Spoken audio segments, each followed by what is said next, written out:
Les aventuriers de l'étrange. Louis Bénédy sur Sud Radio.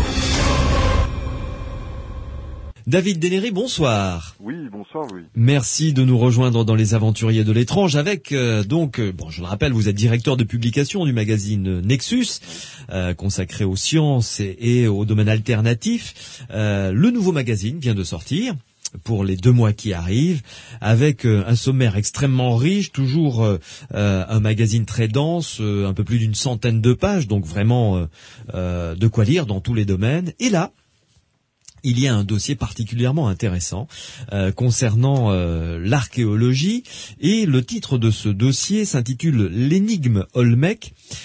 C'est une traduction d'un article américain, je crois, hein, oui, c'est ça, oui. de David Hatcher, c'est ça? Hatcher Childress. Hatcher Childress, oui, tout à fait. Qui est-ce en 2-3 mots pour présenter un petit peu le personnage?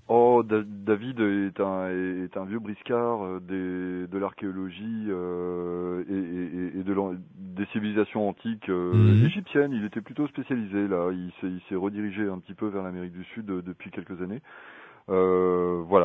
C'est quelqu'un qui aime bien remettre en cause les idées préétablies et qui le fait merveilleusement bien. Oui, tout à fait, si j'en crois l'article, effectivement.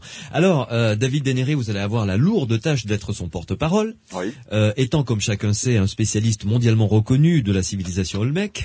Ouais, vraiment, pas du tout. Moi, j'ai vraiment découvert tout ce domaine qui m'a passionné, mais je réponds à vos questions. Alors, d'abord, la situation géographique de cette civilisation.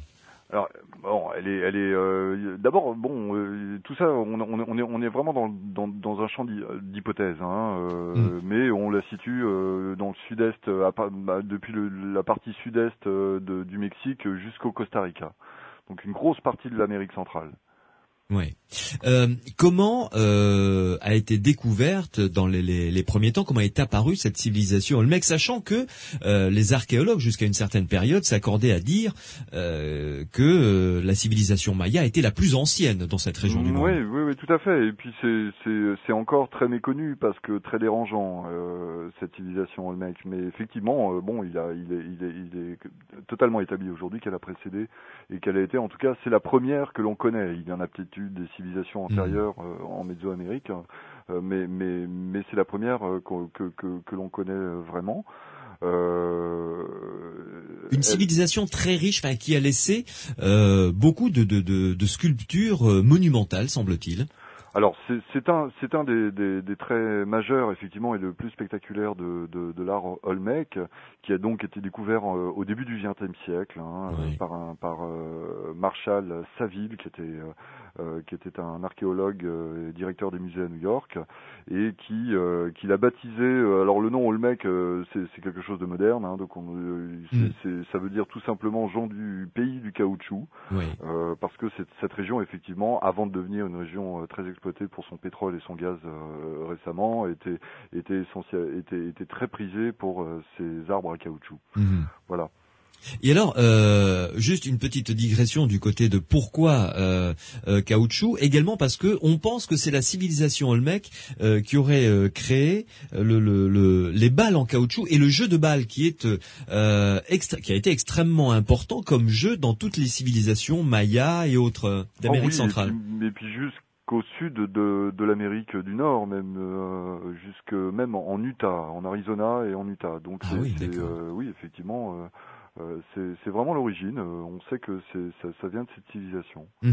Alors parlons de ces monuments extrêmement importants et très étonnants. Oui, effectivement, il s'agit de têtes très très très énormes. C'est des têtes monumentales en rond de bosse. Ce sont des sculptures qui sont très admirablement sculptées. En tout, on en connaît aujourd'hui une petite vingtaine, je crois, 17 ou 18. Ce qui est énorme quand même, hein. Oui, et puis répartis, essentiellement sur la côte du golfe du Mexique. Voilà. Et ce qui est le plus étonnant, c'est qu'elles semblent représenter, en tout cas, elles ont des traits négroïdes et non pas des traits indiens ou amérindiens. N'ont pas cette finesse-là. Les nez sont épatés, les bouches également. Et alors dans l'archéologie officielle, on estime que oui, certes, elle ressemble effectivement au type ethnique africain, mais on ne sait pas l'expliquer, mais il ne s'agit pas de ça. Mais c'est quand même extrêmement étrange et mystérieux. Alors, il n'y a pas que ça, parce que d'autres objets ont été découverts, d'autres objets qui sont attribués à cette civilisation olmèque, qui eux aussi posent question quand même. Enfin, il y aurait que ça, on se dirait bon, ok, peut-être une interprétation artistique ou je sais pas, mais bon, mais il n'y a pas que ça. Non, il n'y a pas que ça. Il y a des figurines avec des types cette fois-ci asiatiques, enfin qui sont très nettement asiatiques, entre autres un masque de jade admirable. Encore une fois, j'insiste sur la sophistication de cet art. Qui est une splendeur, hein, vraiment. Qui remonte jusqu'à, on date les premiers jusqu'à 1500, 1300 ans avant Jésus-Christ quand même. Donc c'est vraiment extraordinaire. Mais effectivement, il y a plusieurs ethnies qui semblent représenter au sein de cette civilisation. Et alors c'est effectivement ça a dressé deux camps et un débat s'est installé entre deux camps, celui des isolationnistes qui estiment que les hommes à cette époque n'avaient pas les moyens de traverser les océans et de migrer, et les diffusionnistes qui estiment qu'au contraire, il y a de nombreux éléments qui permettent de déduire qu'il y avait déjà des échanges extrêmement importants sur la planète. Voilà. Oui. Alors, arrêtons-nous un petit peu sur ces deux représentations de visages. D'abord, ces sculptures monumentales qui représentent que des têtes. Elles sont en photo d'ailleurs, dans le magazine. Oui, quelques-unes. Voilà. Donc, il faut vraiment se reporter au magazine pour découvrir cet art et comprendre de visu ce dont on est en train de vous parler. Alors, franchement, il y a vraiment des caractéristiques négroïdes dans les sculptures de visages de ces espèces de guerriers comme ça, au regard un peu farouche mais en même temps sûr de sa force, le nez épaté, les lèvres lipues, enfin vraiment, ce seraient des sculptures qu'on aurait découvert en Afrique, ça n'aurait étonné personne, au contraire. Et alors, à contrario, de l'autre côté artistique, je dirais à l'opposé artistique, ce fameux masque de jade que vous venez de citer, David Denery, on l'aurait découvert quelque part au Japon, en Chine ou au Vietnam, je veux dire, il aurait eu, en plus en jade, qui est une matière de prédilection pour les Japonais, et pour l'Asie en règle générale, ça n'aurait pas dépareillé dans un musée archéologique japonais, quoi. Non, pas du tout. C'est pas la seule, mais c'est la plus la plus marquante, vraiment. La plus marquante, effectivement. Je sais pas quoi vous dire. Sinon qu'effectivement, ils avaient une très très haute valeur artistique. Il y a des choses en obsidienne également qui sont incroyables et qui n'ont rien à envier aux artistes les plus modernes. Les représentations sont absolument parfaites. On sait qu'il n'y a pas que le jeu de balle, l'écriture, déjà 1200 ans avant Jésus-Christ. Donc voilà, ça remet un petit peu en cause l'équilibre sur lequel nous, en tout cas, on bâtit notre passé, notre histoire à partir de Sumer. Est largement remis en cause par cette civilisation énigmatique. Alors, élargissons un petit peu le débat. Vous, quand vous avez découvert ce dossier, comme je l'espère, ceux et celles qui sont en train de nous écouter vont le découvrir dans le magazine Nexus, de manière, je dirais, au bout de la réflexion, au bout de la lecture, vous pencheriez plutôt vers quelle hypothèse? Parce qu'il y a l'hypothèse, vous l'avez dite, de ceux qui disent que c'est une civilisation qui a vécu fermée sur elle-même et qui s'est arrêtée à la mer, qui ne s'est pas aventurée sur la mer, et donc qui a vécu en autarcie et qui a donné peut-être des visages comme ça particuliers. Ensuite, comme elle vivait en autarcie, eh bien, ces caractéristiques physiques se sont éteintes et c'est ensuite l'ethnie que l'on connaît en Amérique centrale qui a pris le dessus, ou l'autre qui dit que il y avait de véritables, c'était un nœud carrément de communication avec l'Asie, avec l'Afrique. C'est très audacieux comme hypothèse. Vous pencheriez vers quelle hypothèse? Écoutez, la première hypothèse, elle est difficilement défendable parce que on peut pas arguer que des gens aient développé un tel degré de sophistication. Encore une fois, le jeu de balle, mais l'écriture, la roue, en ignorant ses voisins. et puis leur territoire est suffisamment grand pour comprendre qu'il s'agissait pas de ça. Hein. On n'a pas affaire à des tribus primitives et dans le terme, je ne vois rien de péjoratif. Absolument pas. Non. D'ailleurs, ils ont des bas-reliefs. Il y a des bas-reliefs Olmec qui ont été découverts, qui sont d'une toute splendeur. Tout vraiment. à fait. En plus, on peut même se douter, et on a découvert que certaines architectures attribuées aux Mayas le sont très probablement Olmec. En vérité, on se pose même des questions sur les pyramides présentes au Mexique. Vous savez, la datation n'est pas aisée. C'est le champ de beaucoup d'hypothèses. Donc moi, je vois mal comment une civilisation aurait pu atteindre un tel niveau de développement en restant complètement fermée sur elle-même. Ça me paraît, et vu la diversité, comme vous l'avez bien dit, de leur art et sa sophistication, ça me paraît très improbable. Quant à l'autre hypothèse, qui effectivement remet totalement en cause l'idée que nous nous faisons de l'évolution de l'humanité, ma foi, elle cadre mieux avec ce que l'on voit sur le terrain. Donc je pencherai effectivement pour celle-ci.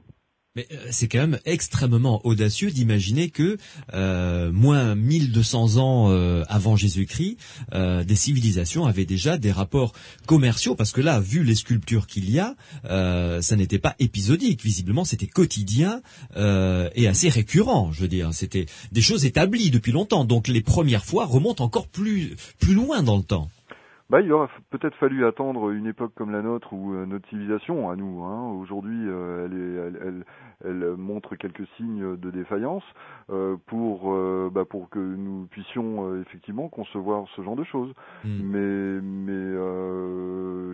justement, c'est peut-être pas par hasard qu'aujourd'hui on peut aussi plus facilement parler de ces sujets. Ouais. David Dennery, au-delà de ce site donc archéologique à découvrir et de cette civilisation Olmec à découvrir dans le Nexus qui vient de sortir de mars-avril, un petit tour d'horizon du sommaire. Oui, on peut faire ça, Louis, avec plaisir. On a mis en avant surtout un gros dossier qui remet en question l'obligation vaccinale, au regard de nombreux effets secondaires pas très agréables, et qui ont même donné lieu à 2 mises en examen de 2 laboratoires pharmaceutiques. Exact. Récemment, oui. On est un des seuls pays où cette obligation vaccinale est aussi contraignante,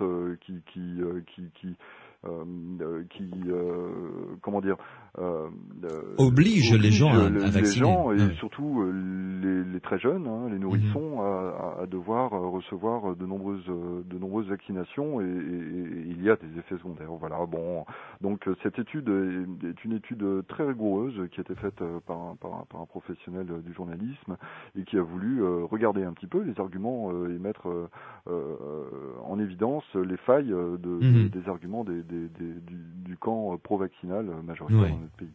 Ça, c'est donc le gros dossier du Nexus de ces 2 mois qui arrivent. Oui. On a aussi voulu se faire l'écho et faire une recherche beaucoup plus poussée au niveau de la physique autour de la question et de la problématique qui occupe le champ de la physique pure, au niveau de la théorie de la relativité d'Einstein, qui est celle qui est appliquée en tout cas, mais qui reste encore une théorie, mais qui comporte de nombreux champs encore d'interrogation. Et il y a eu un gros travail de fait. Alors, je suis pas spécialiste, j'en parlerai très mal, mais pour tous ceux qui s'intéressent un petit peu à la constante cosmologique, à un modèle qui permet d'unifier physique quantique et physique relativiste. D'imaginer plusieurs mondes parallèles dans une chronologie différente, des choses comme ça. Exactement. On a un très bon article sur la question des chronologies et qui permet aussi de comprendre et de résoudre pas mal de questionnements. Donc voilà, il y a là matière, en tout cas pour tous ceux qui s'intéressent à la physique théorique. On a également voulu se faire l'écho un petit peu de pas mal de nouvelles qui sont passées très inaperçues dans les médias aux USA. et également en Occident et en Europe aussi, qui sont restées très discrètement couvertes. Ouais.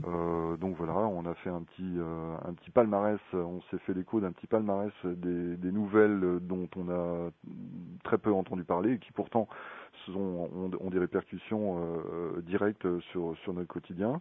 On a voulu aussi continuer un petit peu le dossier sur la question de la présence extraterrestre, si oui ou non ça nous visitait. Ouais. Et on va continuer à explorer dans la lignée du dossier qui est paru dans le numéro 54 de janvier-février. Oui, dont on avait parlé sur cette antenne d'ailleurs. Parce que il se passe vraiment de nombreuses choses et je pense qu'à l'avenir on aura de plus en plus à publier sur ces questions-là. Voilà, et ça bouge énormément dans ce domaine en ce moment. Donc voilà. Bien. David Dennery, merci de nous avoir consacré un petit peu de votre temps.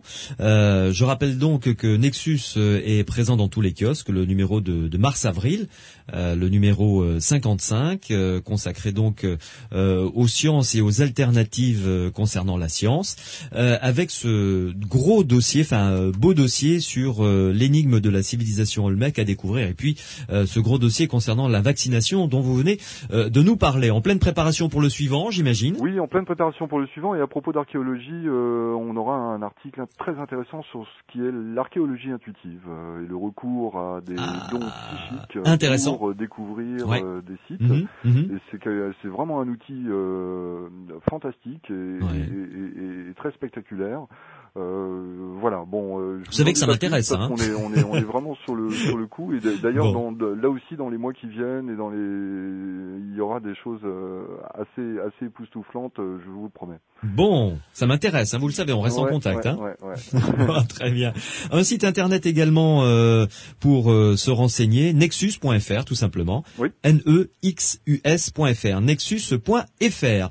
Merci beaucoup David Dennery. Merci à vous Louis. Et juste après vous, dans quelques instants, je vais avoir le plaisir de recevoir la rédactrice en chef du Monde des Religions, puisque le nouveau vient de sortir, il est en kiosque, avec un très beau dossier sur la naissance des dieux, comment sont nés les dieux, comment l'homme a créé les dieux, ou l'inverse, c'est à voir. C'est ce que nous allons découvrir avec Jenan Karetager dans Les Aventuriers de l'étrange, dans quelques minutes. Les Aventuriers de l'étrange, Louis Bénédy, sur Sud Radio. Un magazine à découvrir qui est dans les kiosques depuis quelques semaines maintenant, c'est le Monde des Religions, avec un dossier extrêmement intéressant, la naissance des dieux. C'est vrai, comment sont nés les dieux? Est-ce que ce sont les hommes qui leur ont donné naissance, ou est-ce que c'est les dieux qui ont donné naissance aux hommes? Ça, c'est une histoire de foi. Jenan Karetager, bonsoir. Bonsoir. Vous êtes rédactrice en chef du Monde des Religions. Alors avant de répondre à cette épineuse question, à signaler d'abord le dossier que j'ai eu le plaisir d'écrire pour le compte de votre magazine avec Pierre Massias sur les rêves et les prémonitions. Un dossier dont vous avez de bons retours, du reste, m'avez-vous dit? Beaucoup de retours, parce que c'est un dossier qui est très sérieux, qui est très bien fait. Évidemment, je voudrais pas vous faire de compliments publiquement, mais là c'est fait. C'est un excellent dossier qui rapporte d'une part des faits et qui d'autre part tente de montrer où en est l'état de la recherche, parce qu'il y a des recherches sur ces sujets hors du monde francophone où on reste quand même très frileux sur toutes ces approches, je dirais, parapsychologiques. Tout à fait. C'est à découvrir donc dans le Monde des religions de ces 2 mois qui viennent. Alors, venons-en au gros du dossier, c'est-à-dire la naissance des dieux. Voilà un sujet qui est extrêmement intéressant. Comment l'avez-vous abordé? Parce que je dirais, c'est pas marcher sur des œufs, mais quand même. Nous l'avons abordé déjà à partir de quand est-ce qu'on voit émerger déjà une figure de Dieu, quand est-ce qu'il y a ce lien, quand est-ce que l'homme s'interroge sur un lien avec des puissances surnaturelles. Bon, ce lien certainement très ancien, il remonte très certainement aux premières inhumations et les premières tombes qu'on a retrouvées, les premières tombes intentionnelles qu'on a retrouvées remontent à 100 000 ans. On sait que ce sont des tombes intentionnelles parce qu'il y a des objets à côté du corps, il y a le corps qui devait être couvert d'ocre, donc On a essayé de protéger ce corps de la mort. Donc l'homme est sorti de sa condition purement animale pour penser à l'au-delà, à ce qu'il y a après. Quand on parle de ce qu'il y a d'après, on pense automatiquement des forces qui existent après. Et c'est vrai que tous les dessins, toutes les gravures qu'on retrouve dans les grottes à l'époque du Paléolithique, quand l'homme était un chasseur-cueilleur, les grands chercheurs doutent qu'il se soit agi d'une manifestation de l'art pour l'art.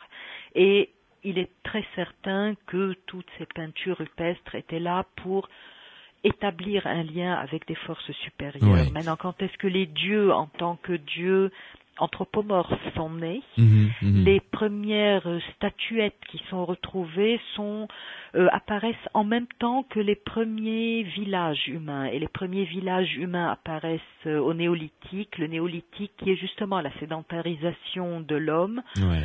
Et c'est une période qui a commencé il y a 8 ou 9 000 ans avant notre ère du côté du Proche-Orient. Le premier village qui a été retrouvé, la période qu'on appelle Kyamienne, est tout près de Jéricho, à quelques kilomètres de Jéricho. Et puis ça s'est répandu, ce néolithique s'est répandu autour de la Méditerranée en remontant vers la Turquie, donc en passant par les côtes de l'actuel Liban, actuelle Syrie, actuelle Turquie, et ce phénomène s'est développé en Anatolie, et c'est là où on retrouve les premières statues de dieux, mais c'était pas des dieux, c'était des déesses. Alors voilà, c'est ce que vous dites fort justement. Au début, les dieux étaient des déesses. C'était des femmes qui étaient représentées. C'était des femmes parce que les femmes donnent la vie. Oui. Donc forcément, même quand l'homme est devenu éleveur et il a vu que pour donner la vie, il y avait une intervention de l'homme, certes, de l'homme ou du mâle. Il voyait bien qu'il fallait que le bouc et la chèvre soient ensemble pour qu'il y ait un petit chevreau. Mais il y avait quand même ce mystère de la femme qui est pourvoyeuse de vie. Et on voit très rapidement ces premières déesses représentées avec soit des taureaux, soit des cornes de taureaux à leurs pieds, en dessous d'elles. Mais c'est la déesse qui triomphe, c'est la déesse qui est là, qui donne la vie, autour de laquelle des cultes sont mis en place. Il semble qu'il y ait même eu des sacrifices humains. Bon, là, il y a des livres et des livres qui expliquent, vous savez, les grands archéologues, à partir d'un fragment de pierre, vous analysez avec les techniques modernes, donc vous en tirez des mines d'informations. Ouais. Et puis cette déesse est restée déesse jusqu'à ce que les villages deviennent de grandes villes, que les grandes villes s'allient pour devenir des empires, et là, ça a été... La femme est rentrée à la maison et ça a été le triomphe du mal et donc du Dieu. Et puis on n'a plus, du moins dans les religions monothéistes, entendu parler de déesses. Il subsiste des déesses quand même dans les religions asiatiques, en Inde, voilà. Ouais, c'est comme ça que s'est fait cette transition entre la divinité féminine et masculine en fait. C'est avec l'arrivée de la suprématie de plus en plus prépondérante du mal, de la virilité. C'est avec les royaumes, oui. Ouais, il y avait des rois, forcément quand l'homme était chasseur-cueilleur dans les grottes, c'était l'homme qui allait chasser. La femme s'occupait du foyer, s'occupait des enfants, enfin beaucoup de choses, mais c'était l'homme qui allait chasser. Et quand il y a eu les grandes cités qui se sont installées, la femme s'occupait encore du foyer, des enfants. Il n'y avait pas de contraception à l'époque, donc on suppose qu'il y avait elle avait en permanence des enfants dont il fallait s'occuper. C'est elle qui donne la vie, c'est elle qui continue à s'occuper des enfants. Donc c'est un cycle, je dirais, presque naturel qui a fait que les rois étaient des rois, n'étaient pas des reines, et l'homme a reproduit au ciel ce qu'il vivait sur terre. C'est-à-dire qu'à l'époque, dans les petits villages, il y avait la déesse et il y avait ce culte qui était organisé sans hiérarchie, parce qu'il n'y avait pas de hiérarchie dans les premiers villages. Il n'y avait pas vraiment de hiérarchie. Puis au fur et à mesure que cette hiérarchie s'est établie, la hiérarchie dans les villes s'est établie, la même hiérarchie s'est faite au ciel. C'est-à-dire que ça s'est structuré dans les deux mondes, si je puis dire, en même temps, quoi. Le reflet, ça s'est structuré en même temps dans les deux mondes, disons. Je dirais plutôt que l'homme a vu le ciel à l'identique de ce qu'il faisait sur Terre. Tout à fait. Je ne sais pas comment ça s'est structuré au ciel, mais ça a été vu comme ça. Enfin, la représentation s'est structurée comme ça. Voilà, la représentation. Et donc, le Dieu, De la même manière que le roi était entouré de serviteurs, le dieu a été entouré de dieux mineurs. Bien sûr. Dans les traditions monothéistes, ces serviteurs sont devenus les anges, toute cette hiérarchie a été établie. Mais les premiers dieux mésopotamiens qu'on voit, le grand dieu, les petits dieux, les dieux mineurs, les dieux d'une cité, les dieux de l'autre cité, les cités n'avaient pas toutes les mêmes dieux. Et les dieux se rendaient visite de la même manière que les rois se rendaient visite. Et puis ceci s'est élaboré avec l'évolution des sociétés. Mais alors dites-moi, c'est cette histoire que nous racontons. C'est absolument extraordinaire parce que je ne m'étais par exemple jamais posé la question de savoir comment est-ce que les dieux du panthéon grec par exemple sont nés. Les dieux du panthéon grec sont nés, j'ai envie de dire, en plusieurs étapes. Les dieux du panthéon grec sont nés en Crète. Avant l'arrivée de ce qu'on appelle les peuples ariens, c'est-à-dire c'est des peuples qui étaient venus, qui ont conquis aussi bien l'Inde que la Méditerranée, que la Mésopotamie, qui ont mis une sorte d'unité je ne vais pas rentrer dans les détails, vous l'expliquer, mais d'unité, si vous voulez, même linguistique, entre l'Inde et la Grèce, unité de structure de la pensée. On retrouve un même fond commun qui différencie, par exemple, cette partie-là dont je vous parle de la Chine ou de l'Amérique du Sud, où là on voit d'autres structures, d'autres schémas de pensée qui sont élaborés, d'autres représentations. Une vraie différence, voilà. Une vraie différence. Donc ces dieux grecs étaient nés en Crète où il y avait une civilisation issue du néolithique qui avait connu une prospérité, et puis donc il y a eu cette arrivée des peuples ariens ou indo-européens, donc c'est les deux noms qu'on leur donne, qui ont eux-mêmes intégré, vous savez, toutes les religions sont nées par des synthèses, donc ils ont intégré leur propre schéma de pensée. Tout ce mélange s'est fait, on a vu le panthéon grec apparaître, et c'est vrai que pourquoi c'est le panthéon où il y a le plus d'histoire. Quand vous lisez l'histoire des dieux grecs, c'est comme si vous lisiez Voici ou Gala. Il y a une histoire qui a trompé qui a tué qui. C'est comme les épisodes à côté de ça, Dallas et Dynasty, qui étaient les grands feuilletons de télé, c'est rien à côté de toutes ces histoires. Il y a ceux qui tuent leurs enfants, il y a ceux qui volent. Enfin, c'est des sagas incroyables.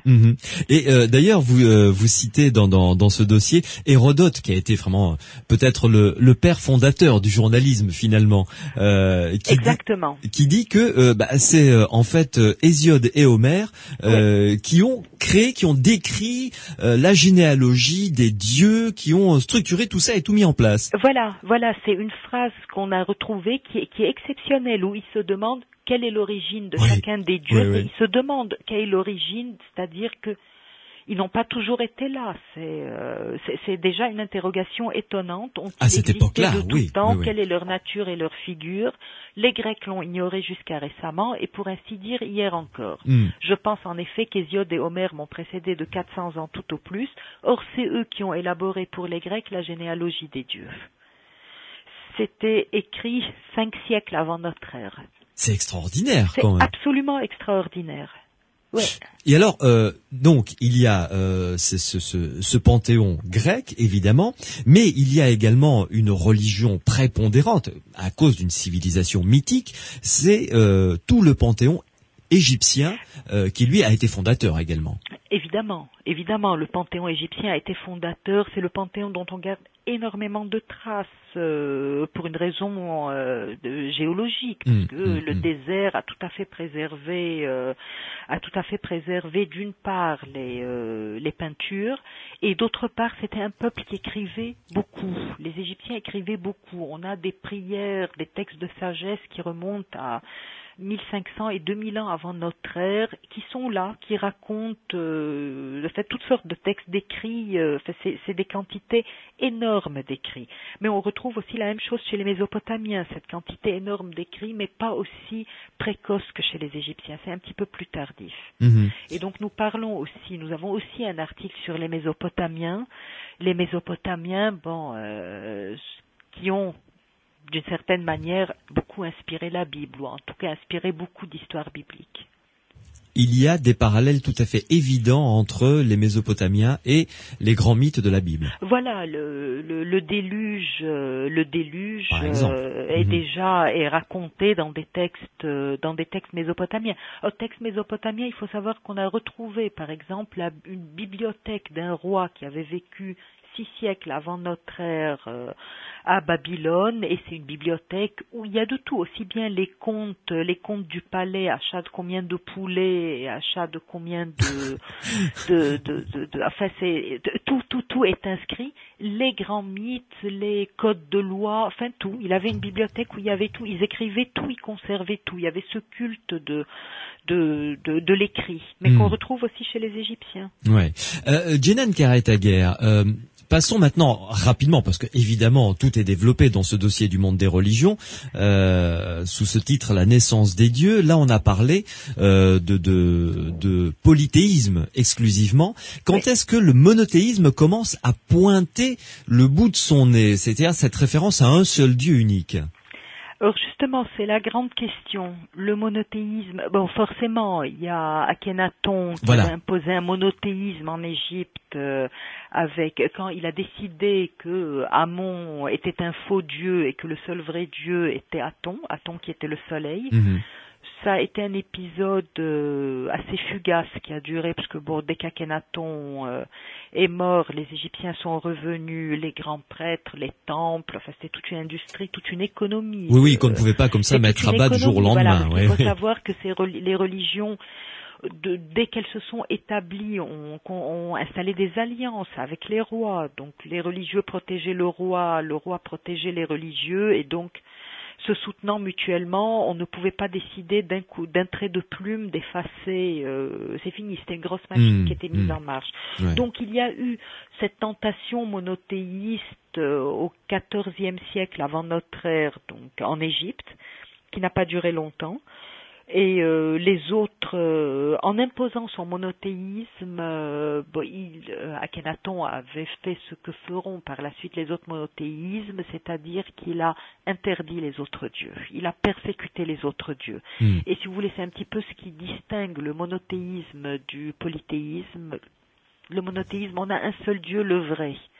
Donc les autres sont des faux dieux. Ouais, donc c'est normal, puisque ce sont des faux dieux, c'est normal qu'on efface ceux qui les représentent, les références à eux, toutes les références. Voilà, puisqu'ils sont faux, c'est du pipeau. Et bon, on voit cette première tentation d'imposer un seul dieu de force avec Akhenaton. Mais ça n'avait pas marché à l'époque. En revanche, les religions polythéistes n'ont pas eu, comme les religions monothéistes, des grands précurseurs, des prophètes, des porteurs de parole. Non. Alors, la prophétie, c'est quand on parle d'un seul Dieu, ça commence avec Zoroastre, et Zoroastre est le premier. Ce qui a antériorité de Zoroastre par rapport à Abraham, bon, déjà l'historicité des deux est remise on ne sait pas s'ils ont vraiment vécu. On est peut-être plus sûr que Zoroastre ait vécu Abraham. On n'a aucune référence, aucune trace archéologique de son existence. Mais le fait est que là, on voit des personnages qui apparaissent. Le Dieu unique m'a parlé, je vous parle, je vous transmets le message du Dieu unique. Qu'on ne retrouve pas avec les polythéismes. On ne voit pas quelqu'un qui va apparaître dans le védisme, avec l'hindouisme. Le Bouddha ne va pas parler. Ce n'est pas le Dieu qui m'a parlé. Bon, le Bouddha est un prophète, mais un prophète de sagesse, je dirais. Oui, tout à fait. C'est un autre fonctionnement. Jenan Karet-Haguer, donc ce dossier, La naissance des dieux, est à découvrir dans le monde des religions, en kiosque actuellement.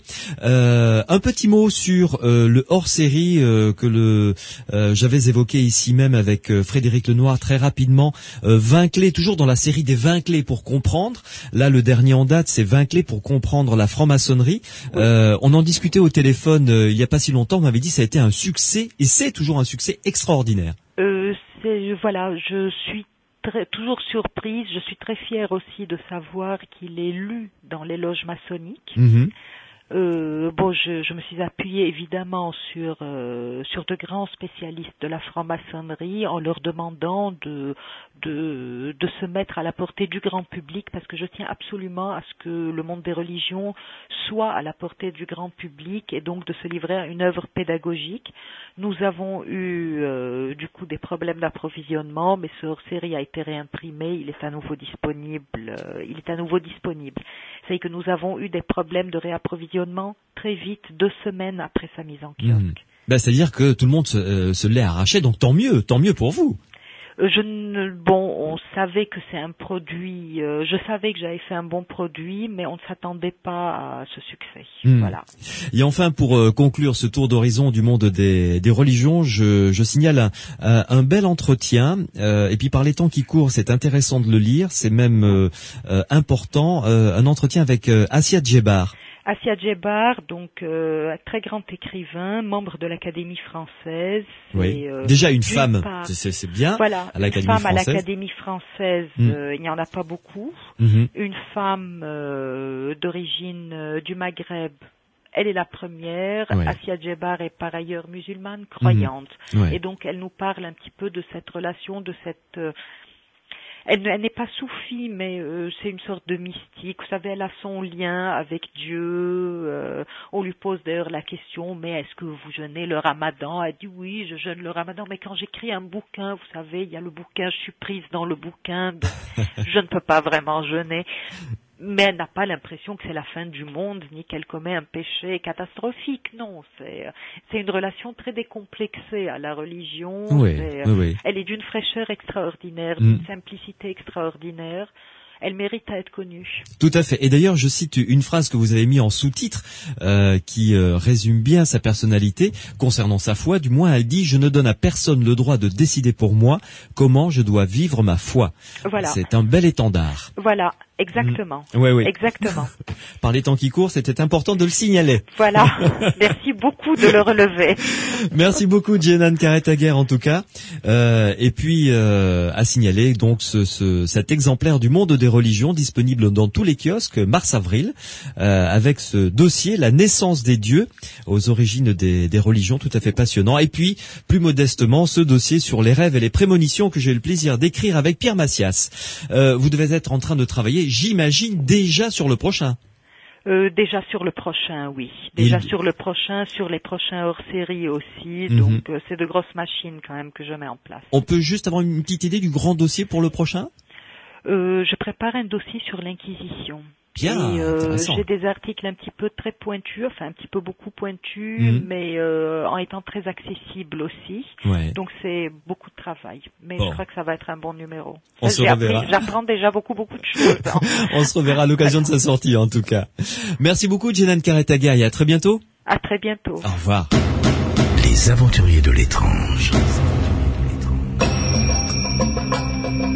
Louis Bénédy sur Sud Radio. C'est fini pour les aventuriers de l'étrange. On se retrouve demain à partir, juste après le rugby, à partir de 22h, 22h15, aux alentours de ces eaux-là, jusqu'à minuit. Nous allons parler de radiesthésie, figurez-vous, le pendule. Comment peut-on s'en servir? Est-ce qu'on peut s'en servir? Est-ce que tout le monde peut s'en servir? Quel est son langage? Sur quel genre de direction de recherche peut-on s'en servir? Eh bien, nous allons découvrir ça avec mon invité demain. Ce sera Bernard Baudouin, qui a écrit un très bon bouquin à ce sujet d'ailleurs. Si vous voulez me contacter, vous connaissez la procédure. 0826 300 300, vous me laissez votre message dans ma boîte vocale Les Aventuriers de l'étrange, ou vous pouvez également m'écrire étrange@sudradio.fr. Et enfin, pour les podcasts, réécoutez les émissions, ou si vous voulez télécharger celle-ci, c'est sur le site psiland.org, psiland.org. Vous y allez, il y a toutes les émissions en ligne à télécharger ou à écouter directement sur le site de Pierre Massias depuis la création des Aventuriers de l'étrange. Voilà, je vous souhaite une excellente nuit à l'écoute de la rediffusion des programmes sur Sud Radio. Rendez-vous demain soir. Les Aventuriers de l'étrange. Louis Bénédy sur Sud Radio.